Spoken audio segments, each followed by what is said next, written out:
Good evening. Judicial law classes में आपका स्वागत है। कंपनी लॉ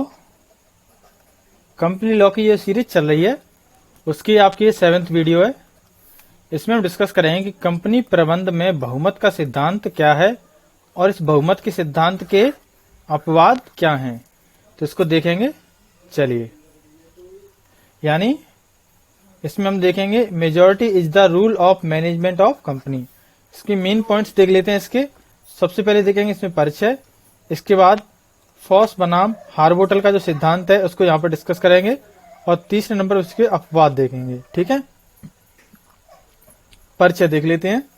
देखिए, यह सर्वविदित है कि कंपनी की प्रबंधकीय व्यवस्था एवं कारोबार से संबंधित विषयों पर निर्णय कंपनी की साधारण सभा की बैठक द्वारा ही लिए जाते हैं। यानी कंपनी संबंधी जितनी निर्णय होते हैं वो कंपनी की साधारण सभा के द्वारा लिए जाते हैं। नीतियों का निर्धारण भी यही होता है, यानी जितनी नीतियां बनती हैं तो वो भी साधारण की सभा द्वारा जो निर्धारित बातें निर्धारित होती हैं सभा में, उन्हीं के द्वारा उनकी नीतियों का निर्धारण भी होता है। अब यह सच है कि बैठकों में बहुमत ही हावी रहता है, या ये कहें कि सारे निर्णय बहुमत से लिए जाते हैं। इससे क्या होता है कि अल्प मतों वाले जो व्यक्ति होते हैं उनके स्वाभिमान पर ठेस इस तरह की भावना पहुंचती है, वह उन्हें ऐसा लगता है कि उनके साथ कुराठाघात जैसा कोई चित्रण किया गया है, कुराठाघात जैसा उन्हें चित्रित होता है। क्या है, कई बार कंपनी अल्प मतों के हितों का संरक्षण भी नहीं कर पाती है, जबकि यह जरूरी है।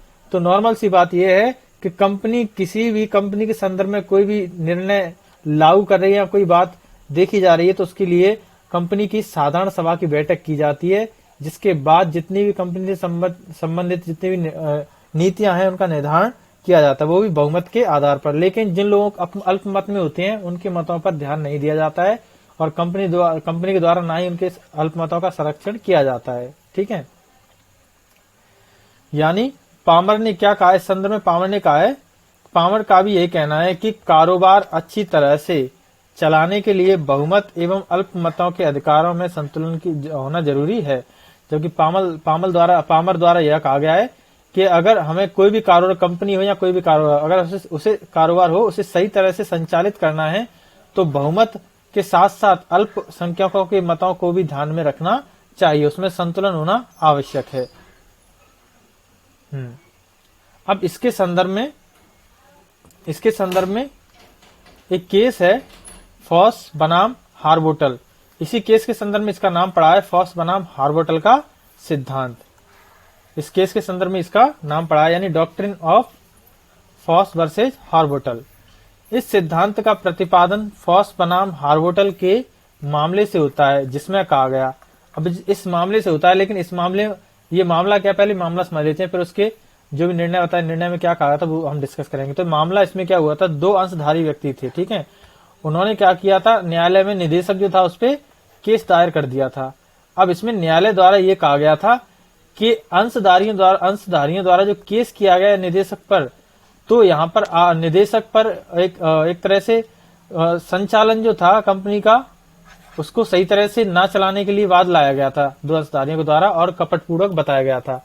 लेकिन न्यायालय ने यहाँ पर यह अभी निर्धारित किया कि यहाँ पर अंशधारी जो व्यक्ति थे कि आपको व्यक्तिगत रूप से कोई भी क्षति या हानि नहीं हुई है, जो भी क्रियाकलाप निदेशक के द्वारा किए गए हैं वो कंपनी के अंदर रहते किए गए हैं, यानी निदेशक कंपनी द्वारा नियुक्त है। तो अगर ये बात कंपनी द्वारा लाया जाता तो इस पे कोई संज्ञान लिया जाता, जबकि आपके संदर्भ में इस बात पर उन्होंने कोई हस्तक्षेप नहीं किया न्यायालय ने। उन्होंने ये कहा कि आपका ये व्यक्तिगत क्षति है, कंपनी से संबंधित क्षति होती तो आप इस संबंध में वाद ला सकते थे, या फिर कंपनी द्वारा वाद लाया जाता निदेशक पर। ठीक है, अब इस पे प्रतिपादन किए थे, इसमें कुछ निर्णय दिए थे। क्या निर्णय दिए थे न्यायालय ने कहा था कि निर्णय अल्प मत के सदस्यों को मानना होगा। न्यायालय द्वारा यह कहा गया था कि जब भी साधारण सभा द्वारा कोई भी निर्णय देखा जाता है, साधारण सभा द्वारा जो मत दिए जाते हैं, तो उसमें जो अल्प मत के सदस्यों का यहाँ पे निर्णय जो है वो अल्प मत के सदस्यों का मानना होगा, हाँ ठीक है, सही है। तो अल्पमत के जो सदस्य हैं उनको निर्णय मानना होगा, क्योंकि यहाँ पर जो निर्णय है वो बहुमत द्वारा पारित हुआ है। संगम अनुच्छेद के अनुरूप कार्यों में न्यायालय हस्तक्षेप नहीं करेगा। ठीक है, न्यायालय ने यह भी कहा था कि अगर ये जो पालना की जा रही है, अगर बहुमत के जो सदस्य हैं उनके द्वारा अगर जो कार्य किए जा रहे हैं वो संगम अनुच्छेद के अंतर्गत किए जा रहे हैं, नियम के अनुरूप किए जा रहे हैं, तो उसमें न्यायालय इस चीज में हस्तक्षेप नहीं करेगा। साथ में क्या कहा था, अंशधारियों के आंतरिक विवाद में कार्रवाई हेतुक नहीं बनाया जाएगा।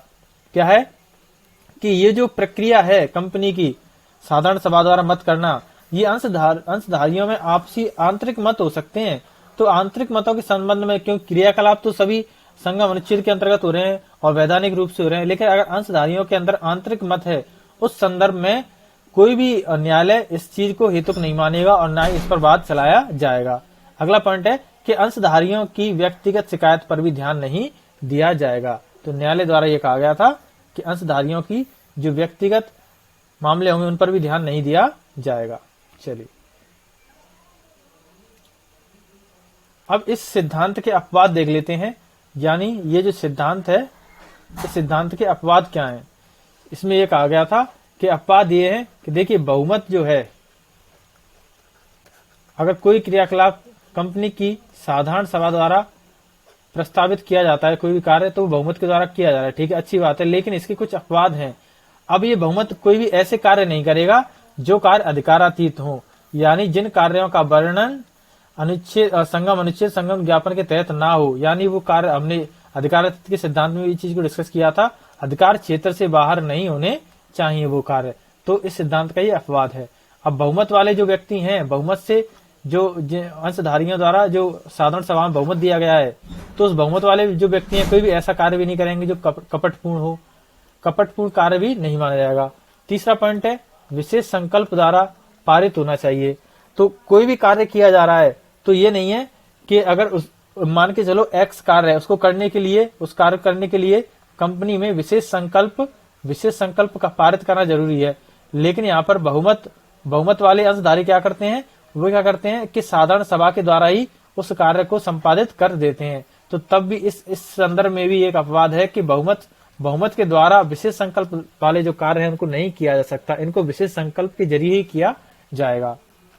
दूसरी बात यह है कि सिद्धांत के अपवाद में कि दोषी व्यक्ति जो है, अगर कंपनी के शीर्ष स्थान पर या निदेशकों में या सभा में कोई ऐसा व्यक्ति है जो दोषी व्यक्ति है, दोषी व्यक्ति अगर कोई ऐसा प्रतिपादन कर रहा है, ऐसा कोई कार्य के लिए उद्देशित कर रहा है या निर्देशित कर रहा है, तो उसके संदर्भ में भी उस कार्य को अपवाद स्वरूप माना जाएगा, यानी उसे बहुमत के आधार पर पारित या फिर आगे के लिए बढ़ने योग्य नहीं माना जाएगा। अगर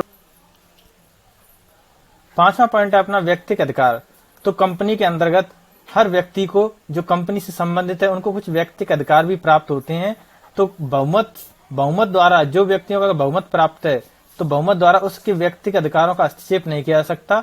ठीक है, यानी उनके अधिकार सुरक्षित रखे जाएंगे अगर कंपनी द्वारा कुछ अन्य व्यक्तिगत अधिकार दिए गए हैं। ठीक है, तो ये नहीं कहा जा सकता। तो ये भी एक अपवाद है कि व्यक्तिगत अधिकार को बहुमत से परे रखा गया है। अगला इसमें अन्यायपूर्ण आचरण एवं कुप्रबंधन। अगर कोई भी बहुमत, इस प्रकार का बहुमत है कि अंशधारियों द्वारा उसके व्यक्तिगत अधिकार या इस प्रकार का कार्य किए जा रहे हैं जो अन्यायपूर्ण हैं, कुप्रबंधित से संबंधित है, उनका प्रबंध, उसका कुप्रबंध है उसमें, ठीक है, संचालन इस प्रकार का है, तब भी इस प्रकार के कार्य इस सिद्धांत के अपवाद के अंतर्गत माने जाएंगे और वो कार्य संचालित योग्य नहीं माने जाएंगे। ठीक है, तो ये थी आज की वीडियो। आशा करता हूँ वीडियो आपको पसंद आई हो। चैनल को सब्सक्राइब करें, वीडियो को शेयर जरूर करें। Thank you.